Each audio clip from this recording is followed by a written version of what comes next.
contre 1. Il y a plusieurs manières, mais déjà de comprendre cette notion d'intervalle, on va le faire doucement en marchant.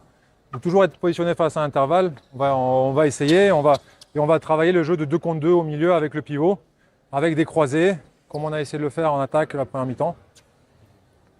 Ton stylo, il marche pas. C'est pas grave. En place, Allez. vous avez les micros et voilà, les moins du jour. Ouais, ben ça, tu vois.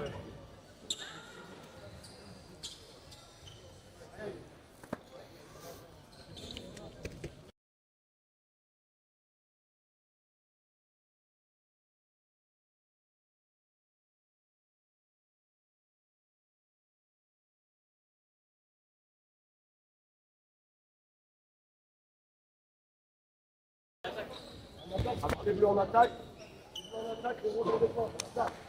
Steven, il en défense. 1, 2, 3, 4. Bon. Non, vas-y, moi je drive, je peux pas. Les gars, nous on est en défense. Bon, Nico il a expliqué l'attaque, nous on va essayer de les niquer.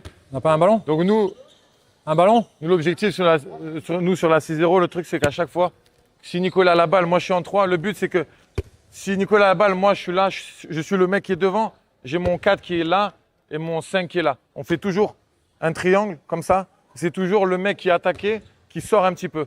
C'est-à-dire que si moi je suis attaqué, si Nicolas a la balle là, si j'ai mon 4, moi je suis ici, mon 4 s'il est à mon niveau là, et à mon niveau, déjà on est mort. Parce que si Nico il m'attaque, s'il là, toi tu peux pas fermer. Donc c'est-à-dire si Nico il a la balle, là, moi je suis ici, toi tu dois être là, comme ça. C'est-à-dire que si Nico il va m'attaquer, c'est toi qui l'as, moi je redescends. Donc le but, on doit sans cesse faire comme ça. Descendre, triangle, descendre, triangle. On essaye de faire ça au début, ok? Sauf quand tu as le pivot. Sauf quand il y a le pivot, là, je parlais en contre 1. Et pareil, ce qu'il disait Nico, il disait là, il demandait à son arrière d'écarter. Donc moi, vas-y Nico, prends la balle, donne la balle à Nico. Moi, si je suis en 5, mon but c'est quoi? Il faut que je puisse, avec mon placement, il faut que je puisse voir mon joueur, la balle, vas-y donne la balle. Il faut que je vois la balle et mon joueur. Donc avec un nom comme ça, si je suis comme ça et que je vois plus mon joueur, je suis mort. Ouais. Donc vas-y, écarte, donne la balle à Nico. Nico. Viens. Donc là, je suis comme ça, je vois les deux, c'est bon. Vas-y, écarte-toi. Si je le vois plus, je suis mort. Ok? Maintenant, reviens. Nico, donne la balle. Vas-y, écarte-toi. Attends. Nico, donne la balle. Nico, écarte-toi. Écarte. C'est-à-dire, il faut que je me décale. Pour avoir toujours l'angle. Pour voir le ballon et mon joueur. Si je vois Nico, je vois plus mon joueur, déjà, je suis mort. Il faut toujours avoir l'angle nécessaire pour voir le ballon et mon joueur. Ok? Bon, allez, on essaie en attaque déjà de voir ce que je vous ai appris.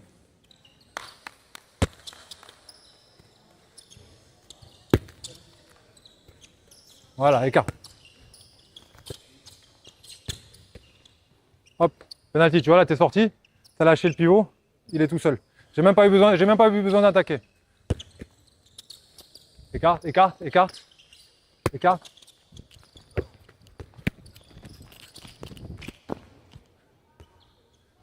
Ton intervalle, il est là. Viens, tu fermes. S'il est battu, tu fermes. Pareil de l'autre côté. Hop. Allez, travaille pour moi. Qu'est-ce que tu dois faire? Voilà, tu vois les deux. Voilà. Tu vois les deux. Par contre, s'il écarte, tu ne t'écartes pas trop. Tu vois, là, j'ai mangé ton intervalle. Là, tu dois croiser derrière moi. C'est pas grave. On recommence. Voilà, t'écartes pas trop. Tu veux t'écarter, pas trop. Sinon, tu écartes. Non, toi, c'est bien. Et toi, par contre, si t'écartes, là, t'as lâché tu le sais pivot. qu'il fait ça pour t'écarter. Donc, dois toi, pas ne va lâcher pas le trop, pivot. sinon tu Tu vas dois ouvrir avoir toujours l'espace. une main sur le pivot, Tu sinon- contrôles, mais tu restes un peu là. Tu joues avec lui. Coup franc. Tu vas entre les deux numéros 3.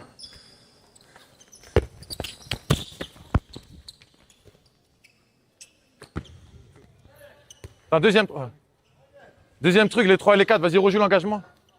Rejoue l'engagement avec Nico. Attends, regarde. Viens, mets-toi au milieu. Mets-toi au milieu et joue l'engagement. Toi et moi, on est 4. Toi et moi, on est 3. Qu'est-ce qu'on fait? Vas-y, joue. Ok. Tu vois? Si je le laisse, si je joue l'engagement, vas-y, joue l'engagement. Vas-y, je le laisse. Ah, je suis mort. Déjà, lui, il va me jouer, je suis mort. Donc lui, il vient, on le pousse, on le laisse pas rentrer. Il faut qu'il perde son timing, ok? Tu laisses jamais un mec rentrer entre 3 et 4 facilement comme ça. 3 mètres, par contre, tu joues les 3 mètres. Le micro, il est là. Ah, là. Vas-y, donne les explications, toi. C'est toi qui parles. Voilà. Bien joué. Et toi, du coup, si tu vois qu'il ferme, toi, il faut que tu joues le 2 contre 1. Faut que tu joues une part, tu tentes, c'est pas grave. Tu viens courir. Dès que tu vois qu'il est battu, mais attends le bon moment.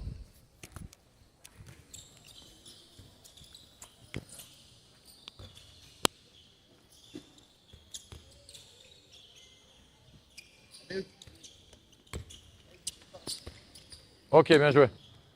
Ok.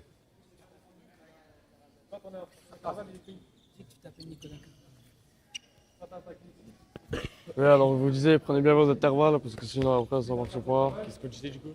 Je vous disais que. Prenez bien les intervalles. Exactement, il a fermé là. Il va serrer le bras.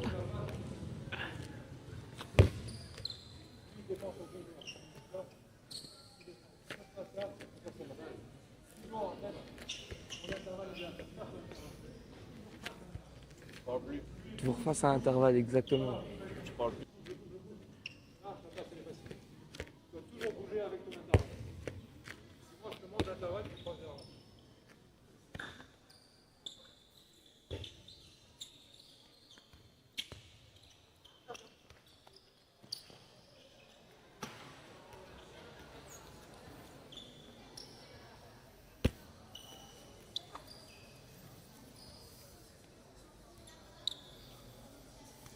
Ah, laisse pas rentrer. Pousse-le, voilà.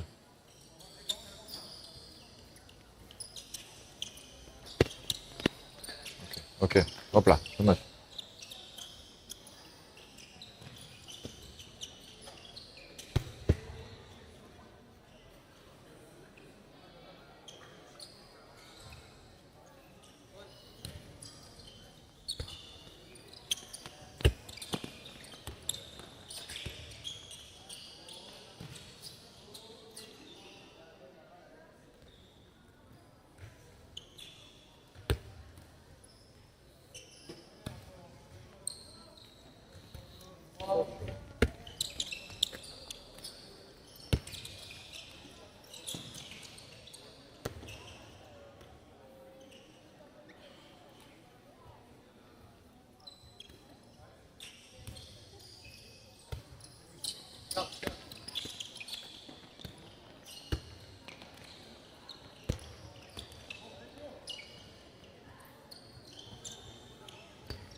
Bien, Olivier, bien joué. Il faudra trop de billes pour montage, ça après. Tu m'entends? Je vais commenter ce qu'il dit. Là, il demande à ce qu'il se remplace l'ailier.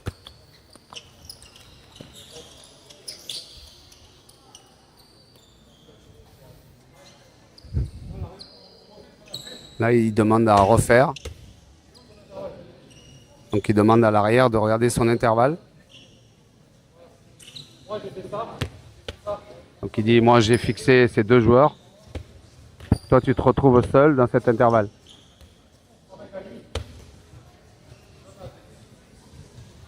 Donc, il explique en fait à Thibaut que avant que Nico le regarde, il aurait dû déjà repérer cet espace qui a été libéré par Nicolas. Là, il va recommencer, Nicolas, il va fixer. Ils ont anticipé là devant, donc comme ils ont anticipé, du coup ils se sont désolidarisés sur le pivot. Tu serres tes jambes, par contre tes bras, vas-y, tes bras t'es comme ça. Là, Lucas, vas-y, je dis en défense sur moi. T'es en face. À quel moment il aurait dû faut que tu serres, vas-y, repasse-moi. Mieux se placer. Tu vois, il faut que tes bras ils te servent aussi.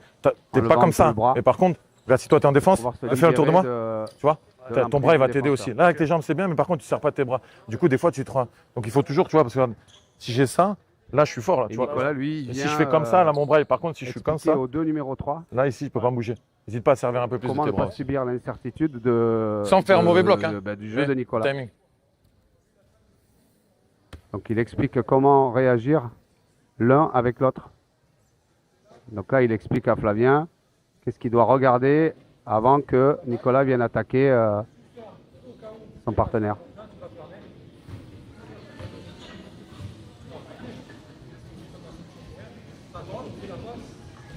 Voilà, donc là, il lui parle de timing. À quel moment il doit se déplacer et comment se déplacer en mettant le pied gauche vers l'avant, en ayant un œil sur le pivot qui est sur sa gauche et sur son arrière dans le couloir de jeu.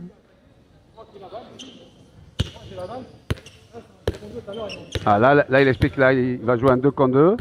Là, l'attaquant va chercher à jouer un 3 contre 2, c'est-à-dire 2 attaquants et mobiliser 3 défenseurs.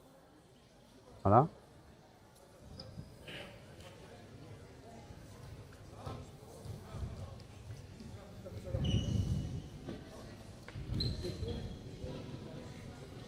Donc là, il explique surtout la notion de distance par rapport à la menace que représente Nicolas dans cette situation. Et donc de ne pas trop se faire fixer.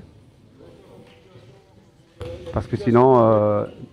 des choses que vous voulez voir en attaque, des choses que vous pouvez travailler en attaque. Des mouvements, des grands mouvements, pour voir comment la défense a réagi sur les grands mouvements d'arrière. Les grands mouvements, on va dire à côté 6-0. Si c'est une 6-0, donc là, un fondamental de l'attaque de la 6-0, c'est en attaque, c'est les grandes courses de la base arrière. là, vous devez faire des croisés de loin. Vous faire deux à contre arrière, rivière, le demi-centre qui vient.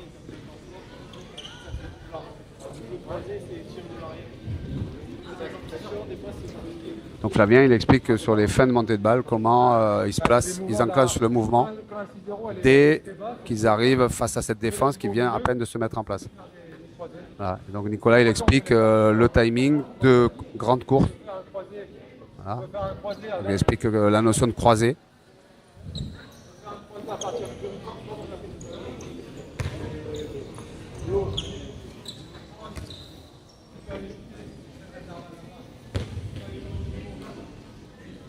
Donc là, il explique que la notion de croisée, c'est pas simplement un mouvement, c'est une intention où l'arrière qui court va attaquer un espace qui a été dégagé par la course de celui d'avant. Et logiquement, s'il ne peut pas tirer,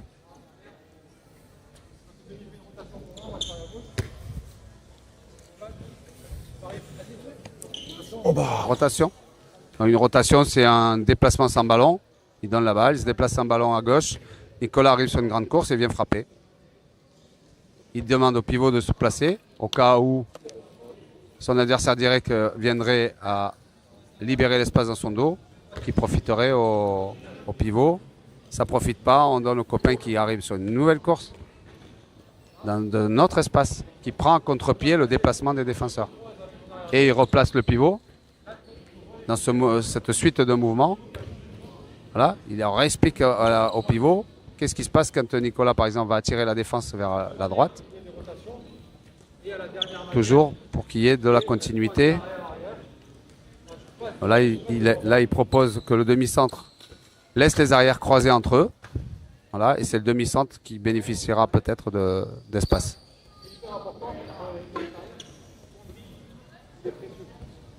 Donc là, il explique que le dribble est très précieux, c'est-à-dire que c'est un crédit.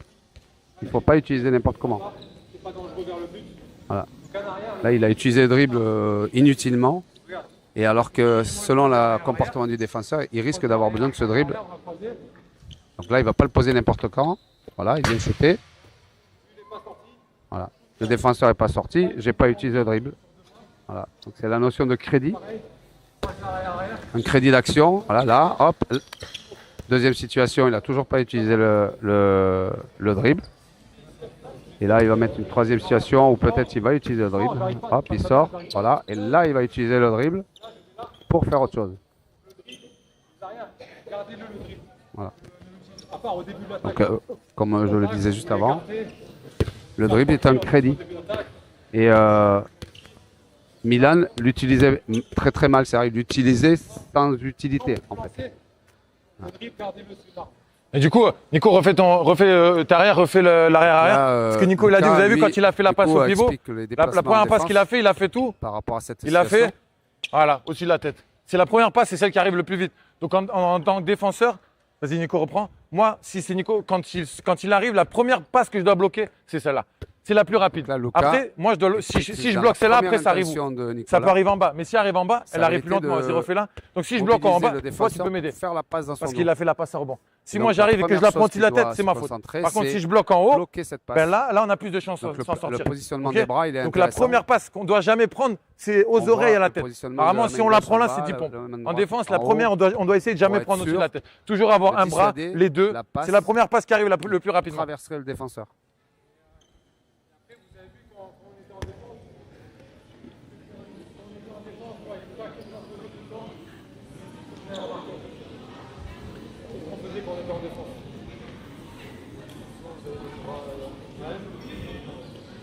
C'est autre chose tout le temps.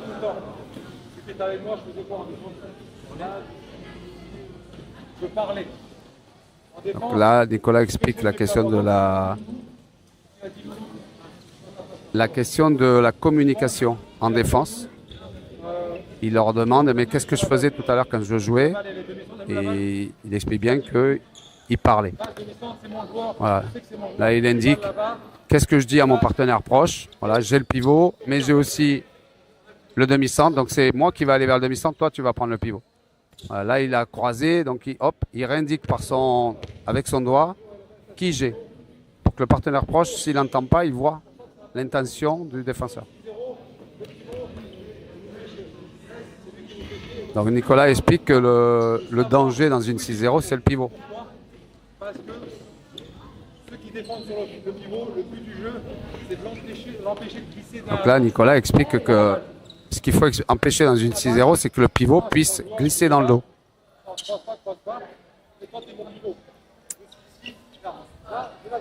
Donc là, en l'occurrence, dans la communication, il explique justement qu'on ne peut pas être juste concentré sur son adversaire direct si on n'a pas un œil sur le pivot et surtout une communication avec le partenaire proche où le pivot se place. Donc là, il ne faut pas que le pivot change d'intervalle, change d'espace. Donc s'il passe devant, c'est moins important parce que du coup, je peux le donner. Et là, le partenaire proche, on peut s'entendre pour faire un changement de joueur. Dans le dos, on est surpris et du coup, on lâche de la vision l'arrière qui, lui, va venir, par exemple, tirer ou prendre l'intervalle très vite. Et là, on est battu. Donc, l'enjeu là, c'est de tenir le pivot. Donc là, il explique pour le partenaire proche à quelle distance il doit être pour ne pas subir un contre un qui serait fatal parce que trop près des 6 mètres. Donc là, il lui indique de trouver la bonne distance, que s'il perd le duel, il a encore le temps de se reculer et du surtout coup, de se faire aider par le ce qu'il partenaire dit, Nico, proche. vous avez vu aussi, qu'est-ce qu'il fait toujours en défense? L'autre truc, il parle, mais il fait quoi toujours? Et il a toujours des bras. En fait, en défense, nos bras, c'est des antennes. Parce que disait Nico, je dois toujours bloquer. Si le pivot, je dois bloquer. Mais il y a des fois, dans le jeu, je ne vais pas réussir. On ne peut pas toujours avoir le pied à 6 mètres. Donc si jamais je suis là, je suis un peu. Nico, c'est le pivot. Si par contre j'ai mon bras, vas-y, essaye de glisser, Nico. J'ai un pivot. Si j'ai mon bras là, c'est mon antenne. Je sais qu'il est là. Du coup, le pivot. Pivot! C'est toi qui l'as. C'est-à-dire qu'en fait, nos bras, ils nous servent aussi à quand on ne peut pas avec les jambes, c'est des antennes, savoir. C'est pour ça qu'on doit toujours avoir les bras qui traînent, savoir où le pivot il est. Le truc, c'est ça en défense. On doit toujours savoir où le pivot il est. Et le dire au mec d'après. Seul, pivot. Donc, n'oubliez pas, vos bras, ça vous sert d'antenne aussi pour vous contrôler.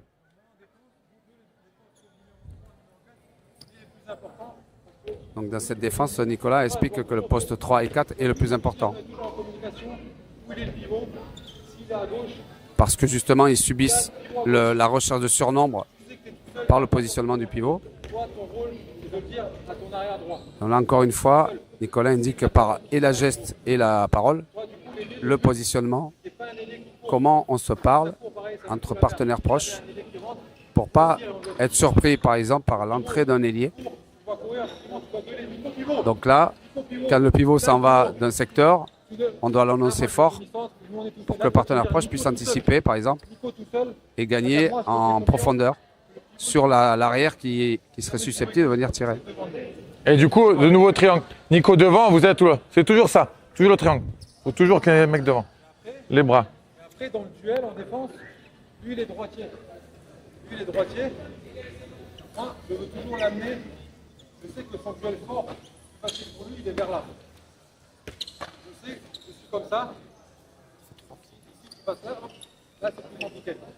Si je suis comme ça, s'il est droitier, je suis positionné comme ça, à le positionner. Là c'est bon.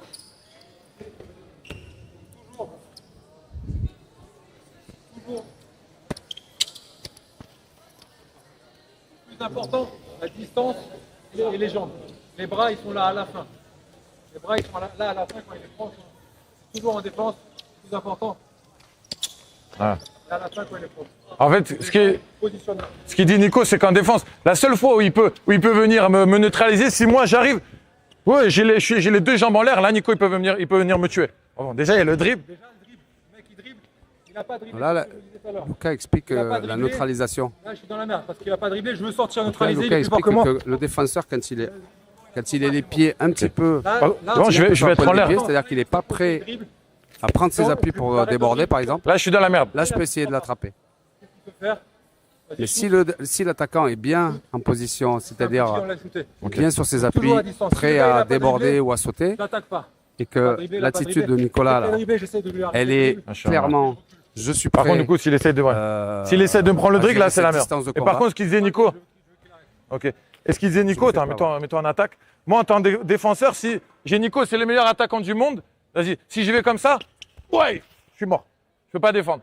Le mec, il est trop fort. Il est trop puissant. Donc moi, qu'est-ce que je fais si je veux avoir une chance de l'arrêter? La posture dans laquelle il faut que je sois, c'est-à-dire plutôt. Donc, en fait, en gros, j'essaie de faire un demi-pas en arrière pour essayer de voir qu'est-ce qu'il fait avec son corps. Donc, une fois qu'il a fait, ok, là, j'ai un peu plus de chance de le contrôler. Parce que je l'ai laissé faire son chick-chat.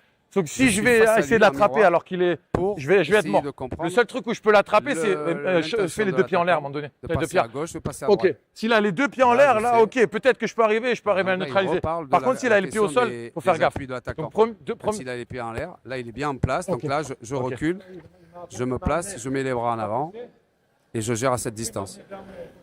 En gros, moi, en 3, j'essaye de défendre un espace. On imagine que j'ai un espèce de demi-cercle là. Et mon but, c'est que Nico ne rentre pas dans ce demi-cercle. Du cercle défensif, c'est-à-dire l'espace dans lequel je sais que je dois défendre, comme dans un cercle. Ok, là, c'est plus mon problème. J'ai sorti du demi-cercle, c'est le problème de mon collègue. Moi, j'ai protégé mon truc. De son cercle défensif.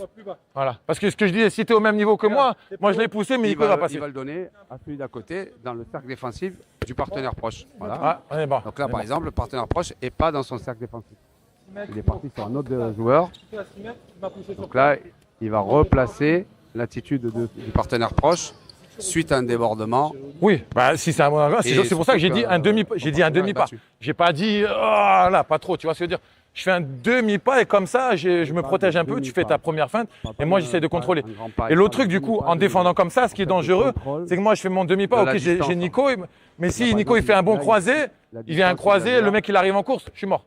C'est pour ça qu'en 3, en 4, je fais ma comme ça, mais par contre, mes yeux, je dois toujours savoir qu'il y a un croisé qui peut arriver, un deuxième, parce qu'il peut avoir croisé, double croisé, triple croisé.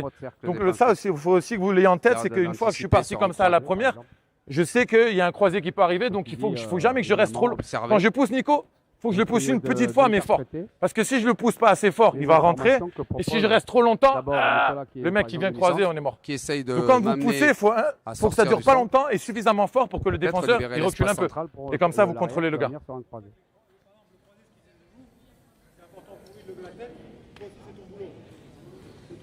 Là, ils reviennent sur le partenaire proche, justement, de celui qui a été attaqué en duel. Donc, qu'est-ce que je fais quand mon joueur part sans ballon? Il sort de mon cercle, hein, par exemple, ici, là, hop, voilà. Ok. Comment je gère celui qui a débordé Luka? Et comment je gère mon adversaire direct qui, lui, n'est plus l'adversaire J'ai plus de place. Parce qu'il va attaquer un autre secteur. Croisé, croisé, croisé. Vas-y.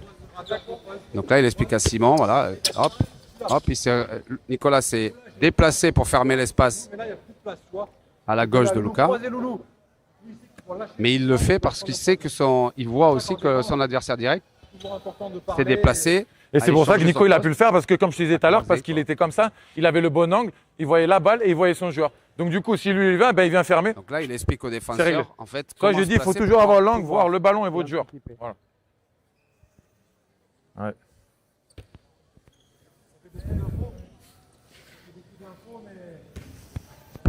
Retenez en attaque les intervalles en attaque, si vous retenez les intervalles, le pivot, une position, les intervalles, le jeu sans ballon, ce que je disais, toujours être positionné face à un intervalle, le défenseur il bouge, je bouge avec lui. Je suis toujours face à la tirer, on va rentrer dans l'intervalle en attaque. En défense, toujours compter, savoir où est son joueur, qui est son joueur. Et en même temps, je regarde toujours la balle. Je regarde toujours la balle et je vois mon joueur. Celui qui est attaqué en 1 contre 1, s'il n'y a pas le pivot derrière, il peut avancer un peu, le copain, il est toujours derrière lui pour l'aider. Et on parle. Et on parle en défense. Déjà, si vous avez ce truc, c'est très simple, c'est très dur à appliquer. Il y a même des joueurs pro qui ne le savent pas, qui ne sont pas capables de l'appliquer. C'est très simple, mais si vous avez déjà ça, c'est une base énorme parce que vous allez voir, vous allez commencer à apprendre. Vous n'aurez même pas besoin d'inventer en attaque, c'est la défense qui va faire des erreurs. C'est le numéro 3 qui va sortir, qui va avoir les bras comme ça, demi-centre. J'ai même pas eu besoin de travailler depuis la passe au-dessus. C'est les intervalles, ce que je vous ai dit. Un défenseur qui va fermer alors que je ne sais pas son joueur, juste à mettre en face, je rentre. Vous allez apprendre à utiliser les erreurs de la défense. Déjà, si vous savez faire ça, c'est énorme. On va applaudir.